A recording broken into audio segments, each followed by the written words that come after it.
माननीय सभापति महोदय, आज माननीय गृह मंत्री जी के द्वारा जो जम्मू कश्मीर आरक्षण विधेयक रखा गया है, इसका समर्थन करते हुए मैं कहना चाहूंगा कि हमारे प्रतिपक्ष के विद्वान प्रतिनिधि विवेक तनखा जी ने आज एक विवेकपूर्ण बात कही कि यह सत्य है कि कश्मीरी पंडितों का जेनोसाइड और नरसंहार हुआ था।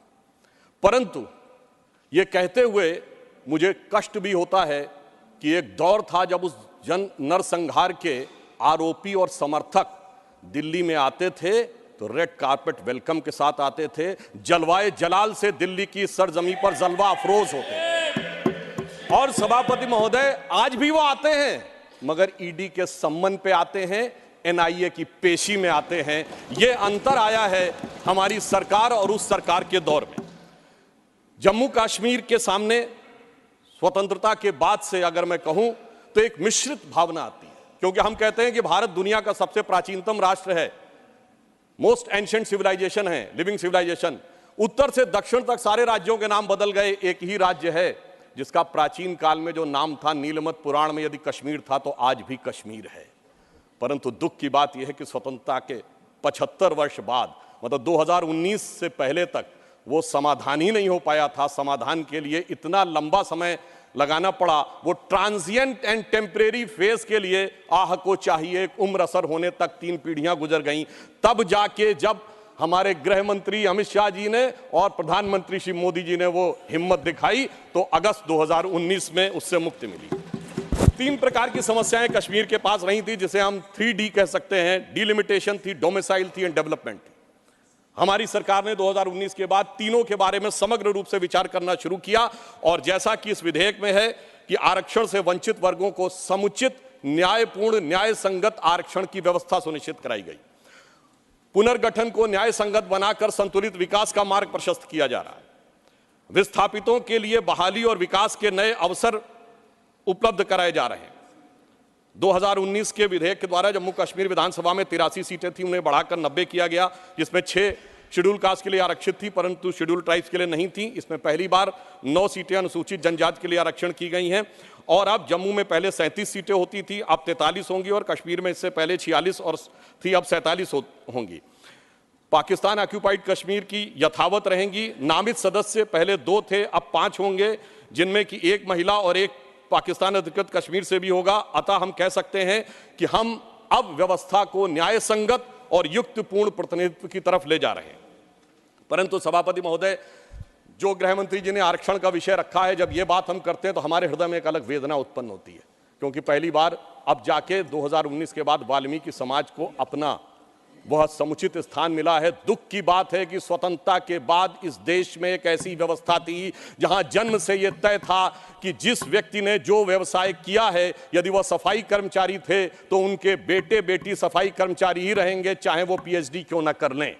सोचिए, ऐसी अन्यायपूर्ण व्यवस्था स्वतंत्र भारत में चलती रही और उससे मुक्ति का मार्ग अब जाकर प्रशस्त हुआ है।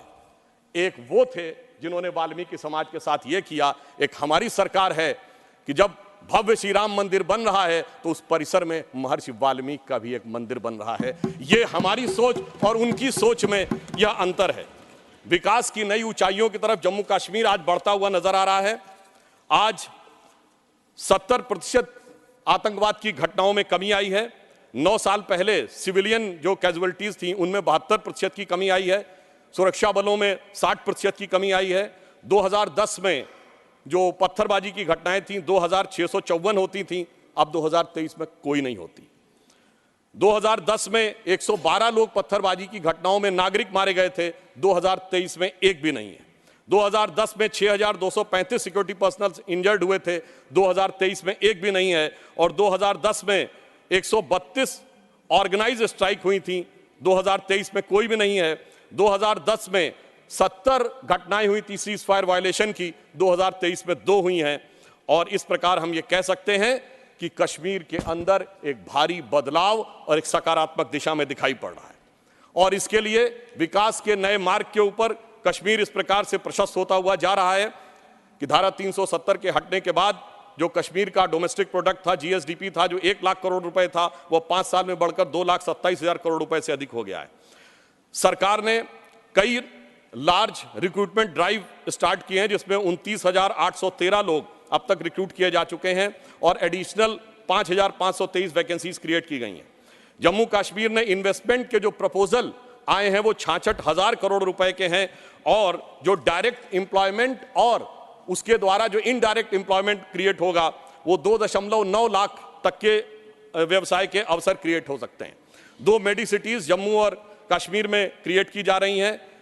इस ढंग से स्थानीय चीजों को बढ़ावा दिया जा रहा है कि ऊखू गांव अब पेंसिल वाले गांव के रूप में पूरे देश में विख्यात होता जा रहा है और इसी के साथ साथ हिमायत स्कीम जैसी योजनाओं के द्वारा लोगों को रोजगार के नए अवसर प्रदान किए जा रहे हैं।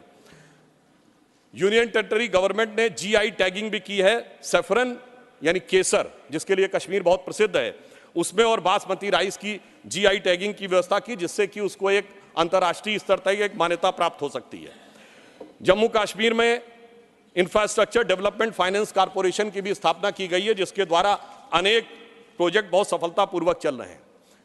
कल्चरल एस्पेक्ट पे अगर हम देखें तो दिवाली शारदा देवी टेम्पल में 75 साल के बाद पहली बार मनाई गई है और कश्मीरी पंडितों का प्रसिद्ध त्यौहार नवरेह इस बार पूरे उत्साह के साथ मनाया गया है और हमारी गवर्नमेंट आने से पहले कुल 14 लाख टूरिस्ट आते थे। 2022-23 में 2 करोड़ पर्यटक आए हैं। इससे आप समझ सकते हैं कि जम्मू कश्मीर की अर्थव्यवस्था को कितना।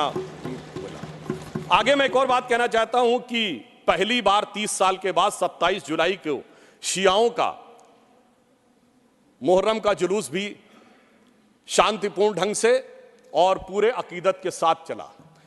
महोदय, मैं एक बात याद दिलाना चाहता हूं। मैं लखनऊ का रहने वाला हूं। वहां भी मैंने बचपन में हिंदू मुस्लिम कॉन्फ्लिक्ट नहीं सुना था, शिया सुन्नी कॉन्फ्लिक्ट सुने थे। इनकी सरकार के समय में शियाओं का जुलूस, मदे साहबा का जुलूस रोक दिया गया था। 22 साल तक रुका रहा। जब हमारी सरकार आई उसके बाद वहां पर शियाओं का मदे साहबा का जुलूस निकलने की स्थिति आई। मैं पूछना चाहता हूं भाई, हिंदू मुस्लिम के लिए हमारे ऊपर आरोप लगाते हो। ये शिया सुन्नी के बीच में जो होता था वो भी शांतिपूर्वक हमारे दौर में हुआ, कश्मीर हो या देश का कोई और हिस्सा हो। यह दर्शाता है कि हमारी सरकार सभी समुदायों को समान रूप से उन्नति का अवसर देती है। और 30 साल के बाद सिनेमा हॉल खुले। अब मैं एक बात और कहना चाहूंगा। बहुत बताया जाता है कि जम्मू कश्मीर सूफी का बहुत बड़ा सेंटर था।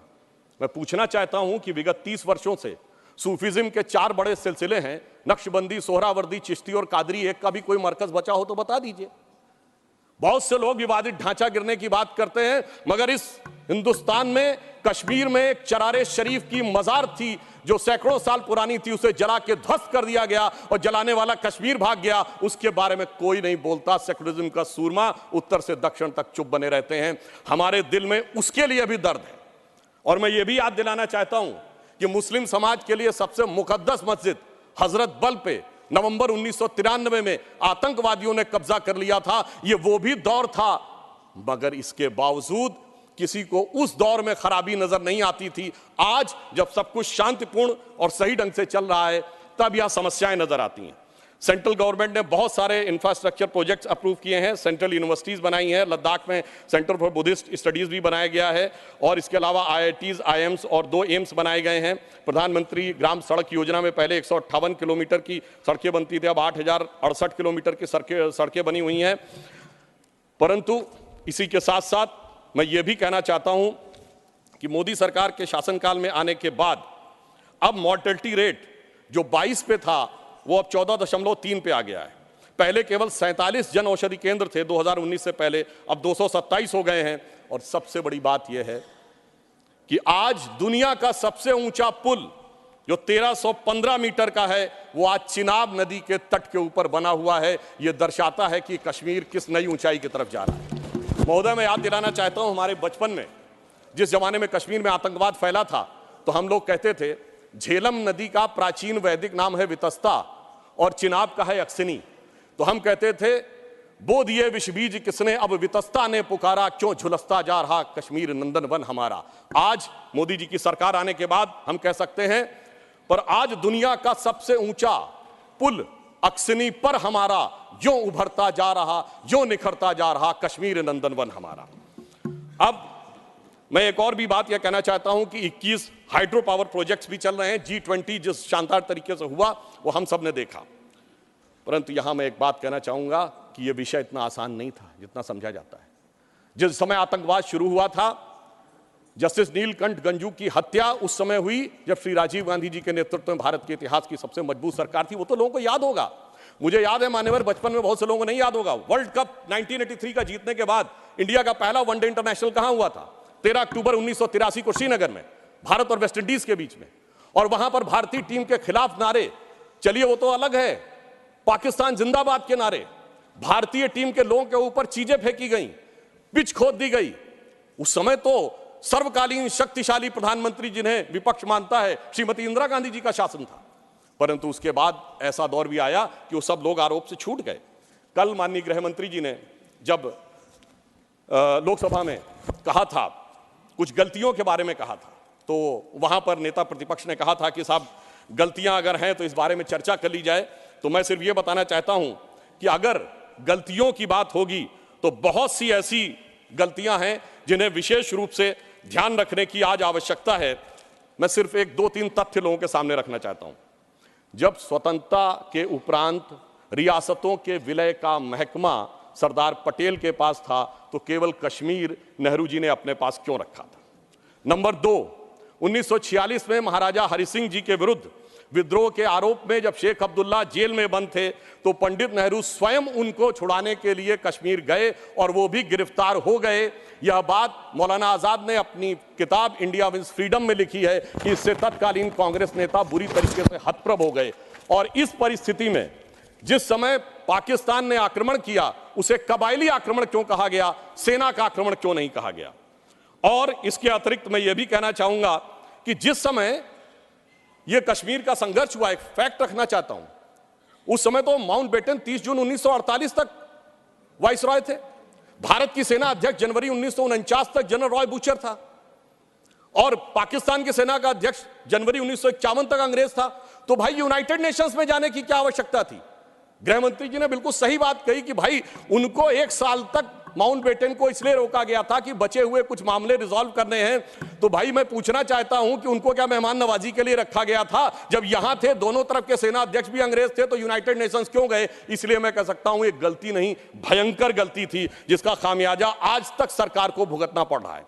और फिर इतना ही नहीं, करेस्पॉन्डेंट ऑफ सरदार पटेल से बहुत स्पष्ट है कि वहां लिखा जा रहा था कि residual powers will be vested in the interim government of Jammu and Kashmir, जिसको सरदार पटेल के इंसिस्टेंस के ऊपर यूनियन गवर्नमेंट कर दिया गया। अगर रेजिडुअल पावर्स उनके पास वेस्टेड होती तो आप समझ सकते हैं कि आज कितनी बड़ी चुनौती का सामना करना पड़ता। और ये correspondence of Sardar Patel 1945 to 50 के खंड 1 में जो वी शंकर उनके सेक्रेटरी थे, उन्होंने इस बात को लिखा है।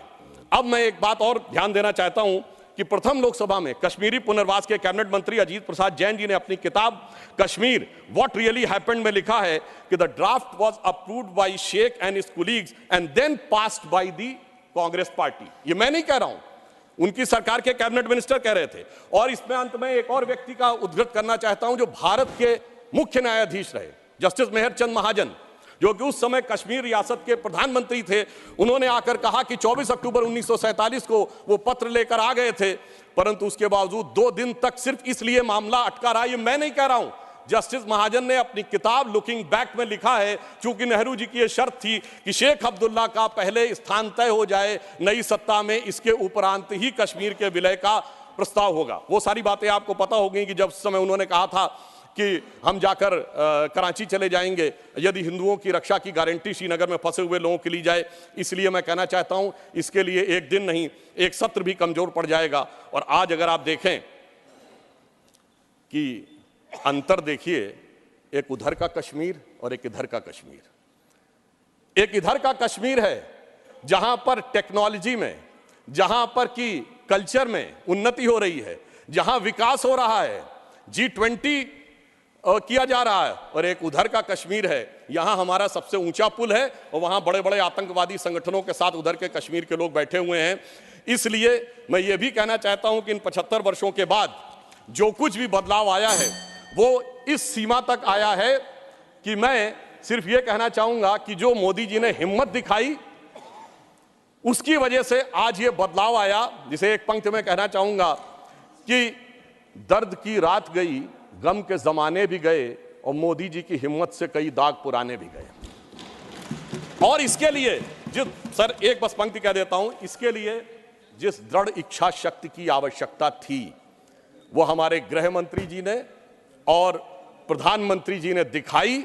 मैं कहना चाहूंगा कि आप सब लोग दलगत भावना से ऊपर उठकर उसका समर्थन करिए, क्योंकि सर्दी का मौसम आ गया है और इस समय बर्फीली हवाएं वहां चलती हैं। तो यह पंक्ति कहकर समाप्त करना चाहता हूं, न जो बर्फ की आंधियों से लड़े हैं, कभी पग न उनके शिखर पर पड़े हैं, जिन्हें लक्ष्य से कम अधिक प्यार खुद से, वही जी चुरा कर तरसते खड़े हैं। अगर बढ़ सको तो पखेरु बनो तुम, प्रवरता तुम्हारे चरण चूम लेगी, न हो साथ कोई अकेले बढ़ो तुम, सफलता तुम्हारे चरण चूम लेगी। धन्यवाद।